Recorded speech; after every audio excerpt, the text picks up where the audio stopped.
studentė aš buvau labai gera konspektuotoja. Rašiau labai aiškiai ir mano konspektai buvo turbūt paklausiausi visame kurse.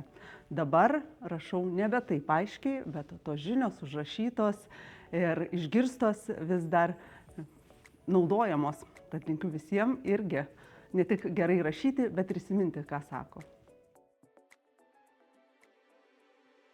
Kalėdos turbūt daugeliu yra apie dovanas, bet aš galvoju, kad Kalėdos yra apie jausmą, žvilgsnį ir svarbiausia apie žodį, nes būtent teisingas žodis gali suformuoti ir jausmą, ir žvilgsnį. Tad linkiu visiems per šias Kalėdas pasitelkti visas savo komunikacijas, žinias ir parinkti teisingiausius žodžius, dėkojant už dar vieną puodelį gautą dovanų ar dar vieną kvapnią žvakę ir mandagiai atsisakant jau 15 kartą siūlomos baltos mišrainės. Gražių švenčių visiems.